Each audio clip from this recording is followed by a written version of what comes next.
Okay, guys, it's time to talk. Now, I did the new moon in Scorpio last week because it started happening last week. But what I didn't do is I didn't talk about Uranus retrograde in Aries or Jupiter in Sagittarius. And I made a mistake last week on the 6th, according to Hawaii time, because as you guys know, I do my horoscopes according to our time.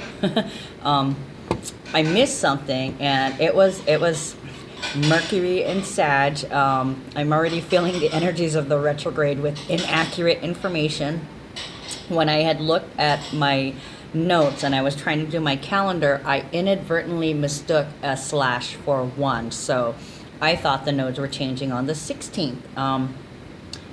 They changed on the 6th. Okay, so that explains quite a bit. Okay, so on the 6th, we also had the North Node moving into Cancer, into your 4th house of home and family and nurturing and sensitivity. And then the South Node also shifted at the same time because they're like a dial, right? It's North and South. They move with each other.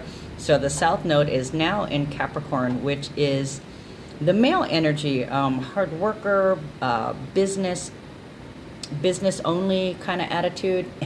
And we'll get to that in a second. So new moon in Scorpio was about uncovering the hidden, planting seeds within and in others, and we are pushing for self-mastery, recognizing what we hide from others and from ourselves. Okay, and that was on the 7th, and that was at 15 degrees. So that was all about our needs.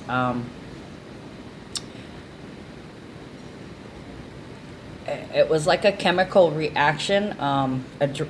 It's to address these things and planting new seeds to grow in order to shed ourselves of these things that have remained hidden. Okay, so they are coming up to light, and we were recognizing them, admitting to them, and then creating a strategy, setting goals, and starting to take steps towards that, or towards eliminating those things, or towards creating the new, replacing the old habits with something else. Because when we rid ourselves of something, it creates this empty space. And I know I've said it to you guys before. We had I was calling it 0 point, basically that ground zero, where it's a placeholder.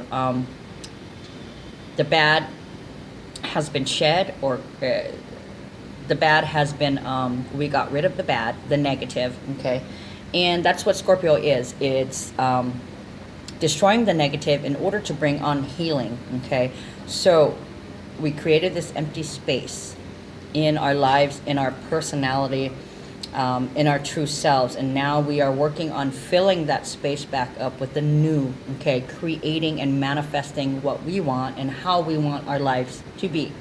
Okay, so Scorpio can be a real intense dark energy. It's also very sexual and passionate. So it also could go the other way with vindictiveness, jealousy, and control issues. But also that element of control with the Scorpio is about control, but we are not meant to control others, or we are not meant to control others. We are meant to control ourselves. Scorpio is the symbol of willpower. Okay, willpower and self-mastery. And you guys are enlightening yourselves. You're like, oh my god, I can control this. Or you said to yourself, I need to control this. How can I control it? Thus the seeds are planted. Okay, and you've actively been working on it. It is a process. You need to trust in the process, but it's coming fast. I mean, faster. Speed healing demon. One of my favorite phrases of late. I'm a speed healing demon. Are you? Okay, so we also had some assisting transits in that. We had Neptune and Pisces. So that with the spirituality, that psychic boost. It could also go the other way. Like I was saying with Scorpio, it could be jealousy and aggressive and vindictive, Oh, with the sexual component, according to Scorpio, it's all things dark. So there could have been a little bit of little S&M, BDSM, whatever, uh, as a lot of us experimented with the dark side, and how we've recognized that we like these things, and we are acting out obsessions or things that we've, this newfound freedom that we've wanted to express, okay, that we've wanted to let the freak flag fly. Okay, and then on top of that, oh my gosh, so much passionate energy. This could go any way. It could go really fucking bad, or it can go really freaking good. Uranus and Aries. Oh, wait, let me continue. So an assisting transit, we had the sun and the moon in Scorpio, and it was squaring Black Moon Lilith. Black Moon Lilith is in Aquarius at 20 degrees. So 20 is intimate communication, partnership, harmony, being more sensitive and receptive to your partner's needs. And the 0, of course, is the full trusting in the universe in this major news cycle. Okay, when Lilith is in Aquarius, it's all about being a sexual rebel. Everything is about sex this week. I mean, and these are longer transits. The new moon in Scorpio is eventually going to go away. Like full moons and new moons last about a month long, and then they kind of overlap as you ride into the new energy. The new moon is overlapping into the next moon right now, which is going to be the full moon in Gemini, and we'll talk about that later.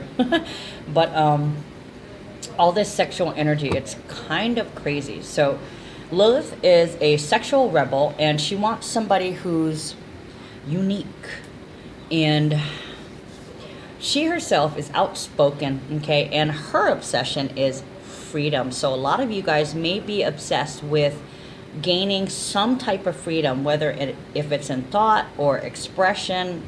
It all has to do with gaining this freedom and incorporating and integrating this into our lives so that we feel more free to express ourselves, okay, our true selves.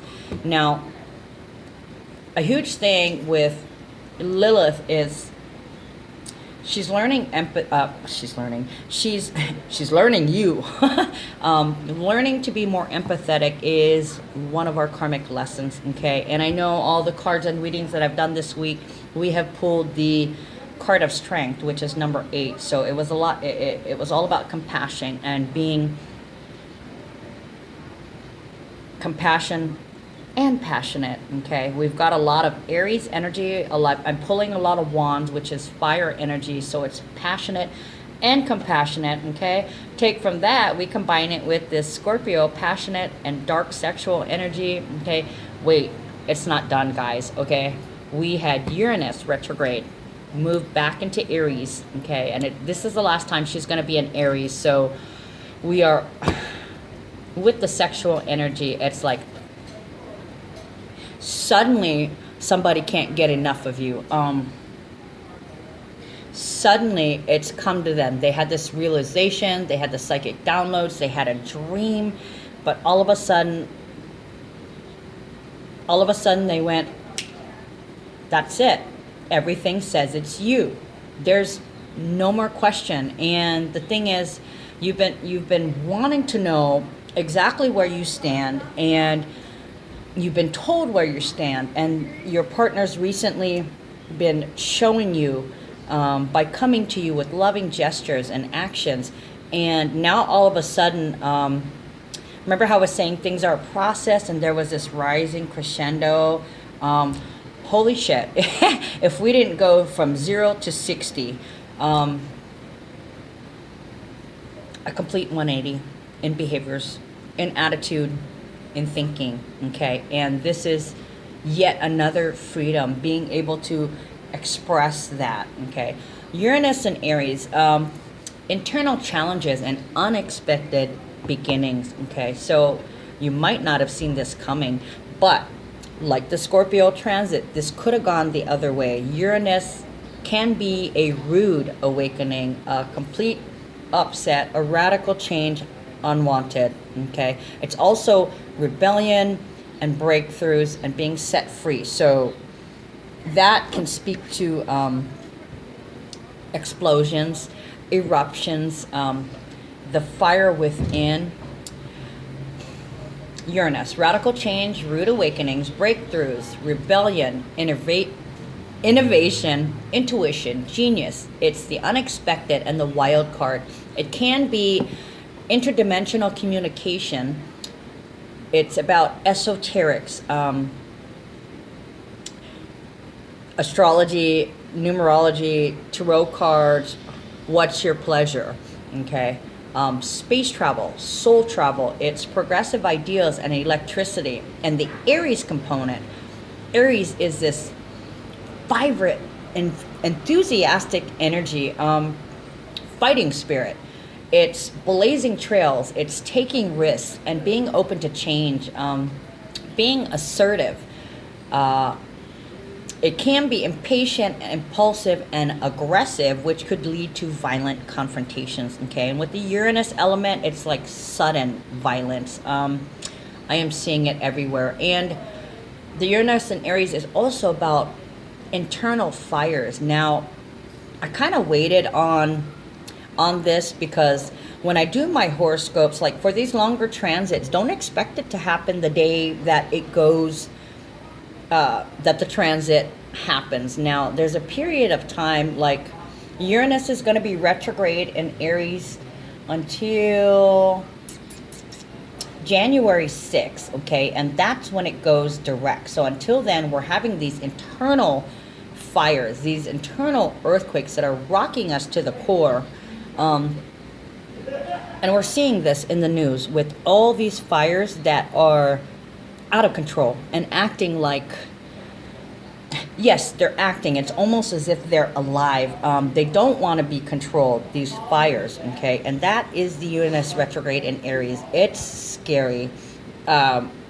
Yesterday, I seen on the news about the Paradise Fire, and then the Hill and the Woolsey fires. They were talking about how it didn't want to be contained, and Aries is about not being able to live under somebody else's thumb or somebody else's rules. It doesn't want to be controlled. So we're going to see all these fires, and these three, as of today, today's the 10th, November 10th, tomorrow's 11/11/11, but we are going to see even more fires, and they're having a hard time controlling it because Aries won't be controlled. It won't be told what to do. Just a minute. Okay, so sorry, I had to use the bathroom, and I'm glad I did because while I was in there, I thought about, I was missing something and I couldn't think about what it was. Freaking Merc and Sagittarius. But anyways, so at Scorpio, there is that element of death. Now, I need to make clear that when I say death, it's not just literal, okay? So I like to say death of a noun, person, place, or thing. And in terms of new moon in Scorpio, we are planting seeds towards the death of something, okay? Like I was saying, 333. And it could be like you knew somebody was going to pass away and you were planting seeds to help get you through it. You know that a place is going, like with the fires are going, so you're already thinking about what am I going to do after this. A thing, a situation, a valuable, and a pet. What do I do now that my home's burnt down? What do I do that I don't have this place to go to anymore? We're, like I said, it was creating strategies to deal with the death of something, okay? So that being said, we're going back to Uranus retrograde in Aries. Now, it's burning. I hear Johnny Cash in my head, burning. Not very funny at all, but this also too, the Uranus and Aries, the fire within applies to person, place, or things. And like I said, the theme popped into my head while I was in the bathroom because I was thinking about the inner fire, the inner explosions, the inner rebellion could mean batteries exploding, cars exploding, vapes exploding, and we've already been seeing some of that. But as we get nearer to the midpoint of the transit, and like I said, it goes direct in January, so December we might be getting rocked hard with internal implosions and explosions. I wanted to mention that the internal fire for a person, somebody's going to be highly motivated and quickly change, and I think I've already said that. So with the place, internal fire with the place, there may be places that will be catching on fire, or a mysterious and uncontrollable fire will appear. Okay, and things, I think I mentioned that, cell phones, batteries, vapes, that kind of thing. Anything that could be potentially explosive might percolate, and boom, you have a fire. When it's external, that's when I expect to see like lava come out of the ground. So right now it's in a percolating stage. And I think I said it before, I gave you guys a timeline. Right now it's retrograde in Aries, so that's inner challenges, unexpected beginnings. And then come December 3rd, we have the sun squaring Mars, which is going to be a lot of energy, action, and pressure. At that point, Mars is in Pisces, so there's a lot of internal pressure in the ground, in us, in other items that can cause a boost in the fires and explosions that I was talking about. Okay, December 31st, Mars moves into Aries alongside Uranus. So there's going to be, that's yet another set of aggressive energies. And as we move into Aries season, we're going to be surrounded by aggressive fires everywhere, in people, in items, in objects. And then come January 6th, Uranus goes direct in Aries, so we could see some major earthquakes and lava coming out of the ground.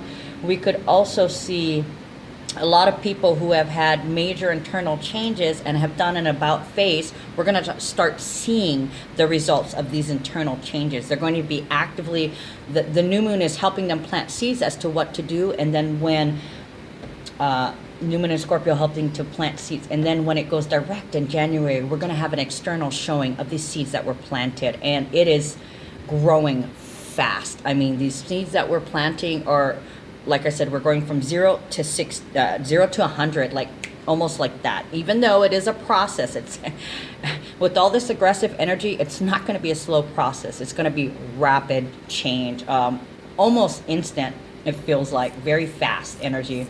And then come, I think I said that already, January 6th, when it goes direct, and earthquakes preceding the lava.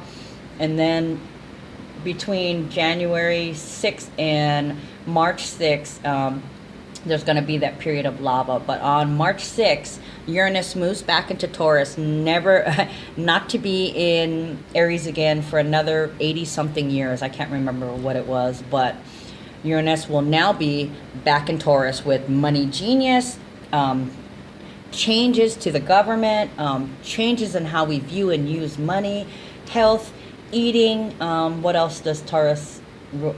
A whole bunch of stuff. And you're just going to have to wait till March to get that report, unless you want to go back and, oh no, wait, I don't think I ever did a Uranus and Taurus report, because that was around the time.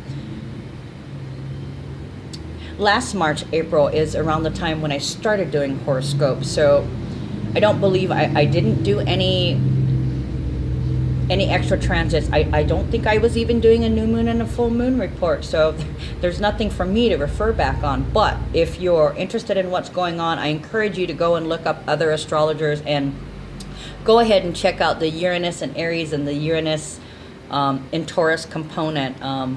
It's going to be direct in Taurus again. So when it goes direct into Aries in January 6th, we're going to be exactly back to where we were at the beginning of the year. And for you guys in Hawaii on the Big Island, this is an instant replay.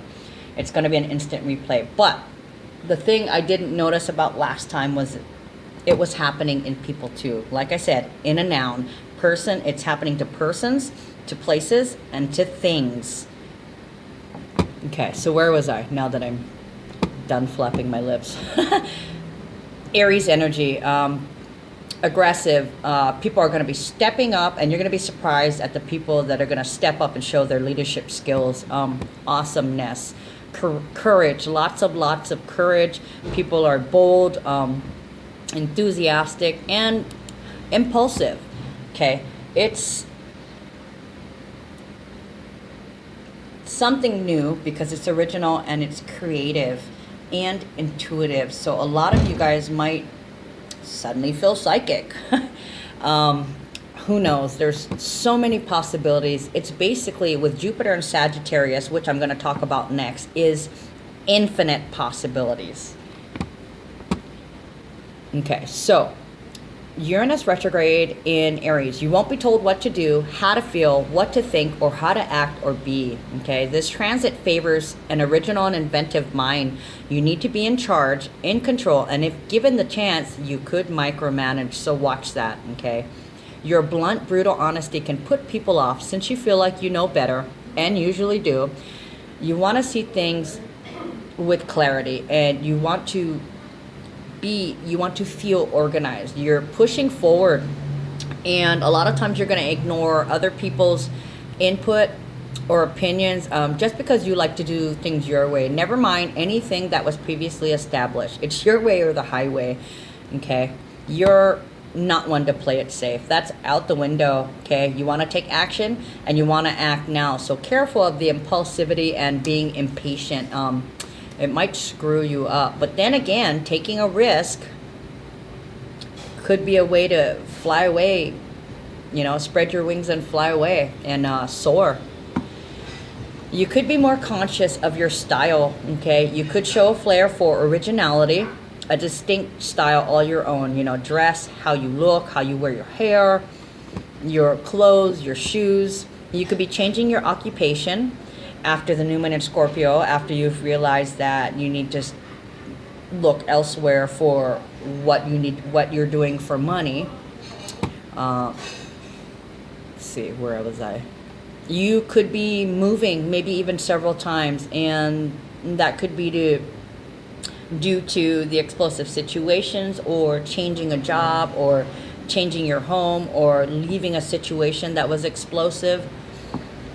There's going to be a lot of travel, which could be anything from daily movements to road trips, back and forth, lots of action and movement. Okay, you might pick up some unusual interests or hobbies suddenly. You might suddenly be like, oh,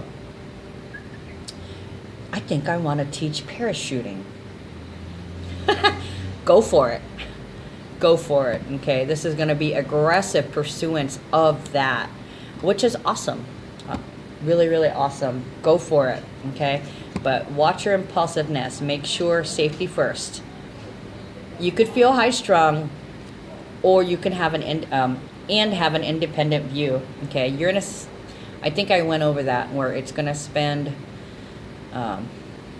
retrograde in Aries. Okay, yeah, so it's 5 months that it's gonna be retrograde in Aries, and it's personal revolution. Okay, shadow side, there could be a lot of inconsiderate people. They could be stubborn, eccentric, selfish, explosive. Excuse me. In terms of the body and your health, this could affect your face, your sinuses, your brain, your eyes, your ears. All things that hang on your head could be affected in some way or another. Your calves, your ankles, your Achilles tendon, and your circulatory system could suddenly, you could face sudden changes in all those things. Okay, so moving on. Jupiter and Sagittarius. Did I even talk about the explosive side the sexual side of Uranus and Aries? That's a lot of, like I was saying, the aggressive energy also speaks to passion. Okay, so that's suddenly somebody becoming extremely passionate, and you can't get air. That combined with the new moon in Scorpio, holy cow. Sex. So Jupiter and Sagittarius. Jupiter is all about Jupiter and Sagittarius. Jupiter is about happiness, expansion, benefactors, optimism, growth, generosity, wisdom, and luck. Woohoo! We could all use a little bit of luck right now, couldn't we?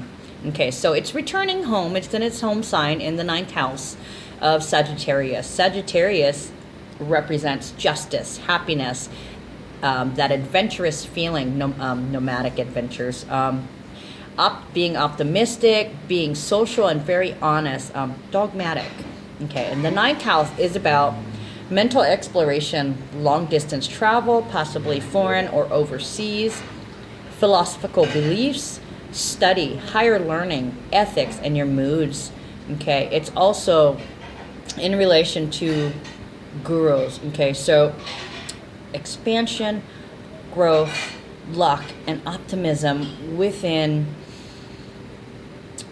the ninth house. Gurus, religions, philosophy, foreign countries, import-export businesses, publishing, hardcover books or magazines, international anything, travel, large enterprises, very vast expanse. Where was he? College and beyond, additional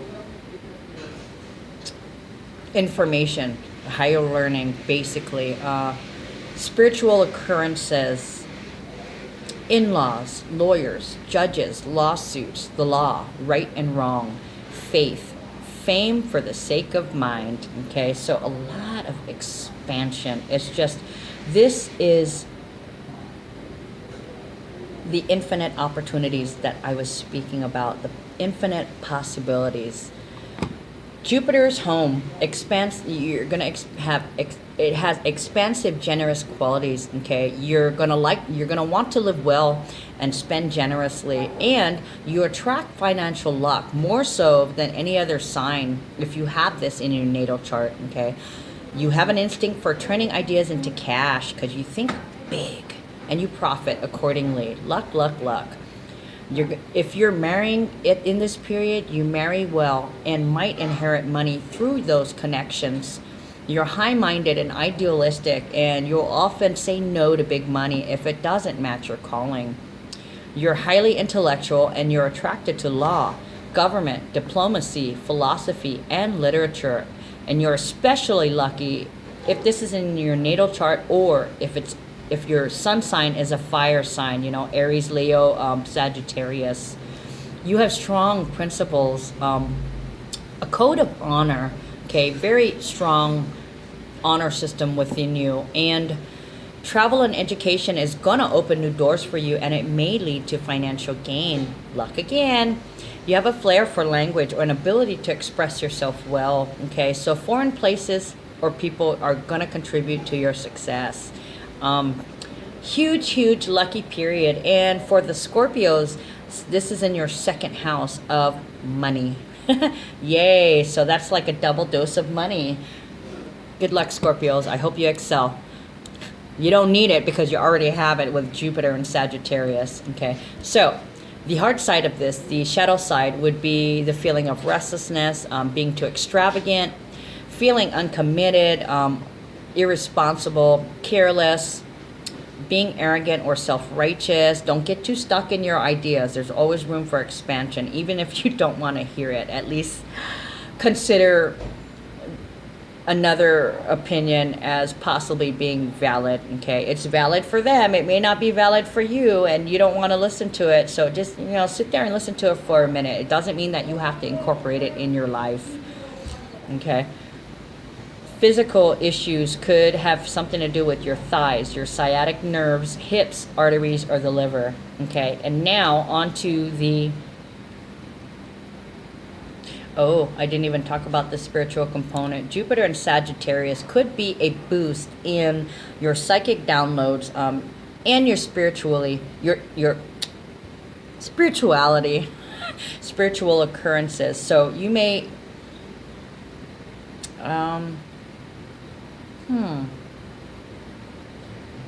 you could see something. I'll leave it at that. Anyways, we're pushing 30 minutes. So I'm going to go into the North Node in Cancer. And this is, I didn't write a lot about it, but it's basically your destiny. North Node is in Cancer, which is the 4th house of... Hold on. Let me read you all these specifics, because when I create the horoscope, I sum it up. Okay, so the 4th house is about home, early and later emotional security, family, and roots. Okay, your destiny is your destiny is to be more emotionally sensitive, nurturing, protective, reserved, shy, caring, empathic, and fearful. So a lot of you people that that don't have much water in your chart, this is what's going to be heightened, and this is what you're going to be pointed to. This is what you're supposed to do. When you used to be all business, now you're going to have to be more balanced with life and home. The South Node in Capricorn. Capricorn is your 10th house, okay? The 10th house deals with career, public standing, personal status, goals, fame, success, achievement, and public image.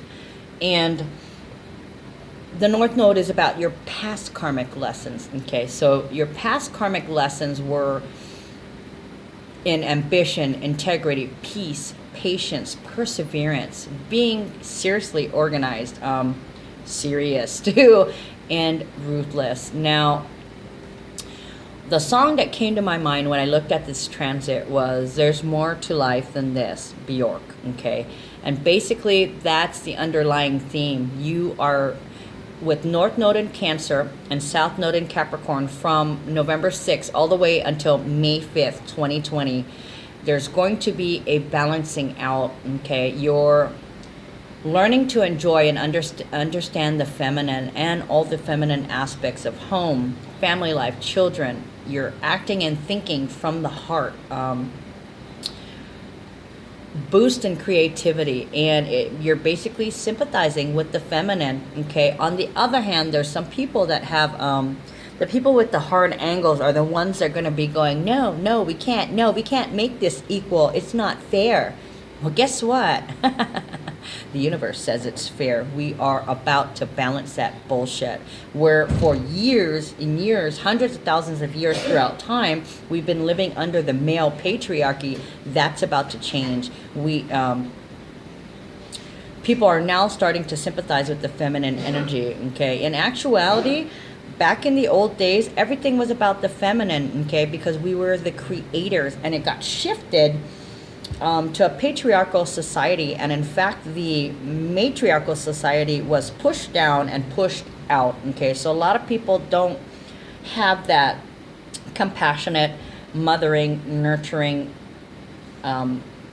empathy energy, okay? And they want to deny the feminine. Well, you're not going to be able to any longer. Of course, there's going to be those that fight it, and that's where this the Uranus and Aries is also going to come back into play with aggressive violence against rapid violence against someone, okay? And it's going to be the activist, okay? So you're going to see this play at the Aries retrograde in Aries retrograde. Uranus retrograde in Aries is also about people, activists too. So we might see people aggressively campaigning for what they believe in, whether or not it's for the greater good. I'm pretty sure it's gonna be for the greater good, but people are gonna feel that they can't not sit still anymore, okay? And they're gonna fight for what they believe in, and there's gonna be people that are gonna try and block them and fight back. Now, I feel like those people that are gonna block them and fight back, if it's not an issue in regards to the balancing of the feminine, and the people that are fighting back are still wanting to keep that repressed, it's not going to be a happy situation, folks. That's going to be a small percentage, like I say, but it's going to happen. It's going to be there. So there's more to life than money and work. North-South Node in Capricorn. You're going to be balancing or figuring out how to creatively balance work and home life, okay, and creatively balance the male and female energy. We are creating inner peace and harmony also. Very age of Aquarius. Speaking of which, we've got the moon coming up in Aquarius next on the 13th also. Okay, so yet another extra to the idealistic energy and the nurturing and the balancing of the male and female energies. Or in fact, what was I calling it? Oh, there's going to be a lot of switching of the roles, like Freaky Friday style, okay? And you're going to have to learn to be comfortable in someone else's skin, or you're going to be given the opportunity to be comfortable in somebody else's skin. You know, what's the phrase? Walk a mile in her shoes. Going to be real big, okay? We're going to be walking a mile in somebody else's shoes for once, and understanding the human condition sorely. And a lot of people, they're gonna, if they were once the one being cared for, if they were once the one being needy, now that's gonna shift, and now they're gonna be the caretaker if they were once the one that was cared for. Okay, and if you were once the caretaker, you're now going to be cared for. Beautiful. Open to receive. Be open to receiving. Okay, now getting in touch with your feminine or masculine side is going to create a balance between both, okay? And we're purging the patriarchal 3D thinking, okay? Some people are going to struggle with the issues. They're needing control and fearing being dependent and having possible mommy issues. These things are going to be looked at very differently.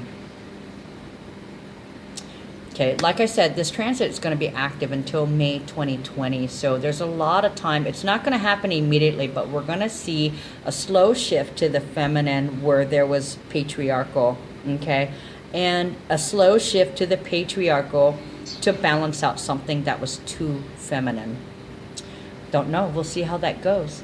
So, shadow side to that is people could be fearful, ruthless, and cruel. And that, along with the Scorpio aggressive energies and the Uranus retrograde in Aries aggressive energies, could cause some explosive situations within people. Okay, so that's all I have for you. And probably in another hour or so, I'll be filming the weekly horoscope for the 11th through the 16th. Okay, see you guys later. Love you.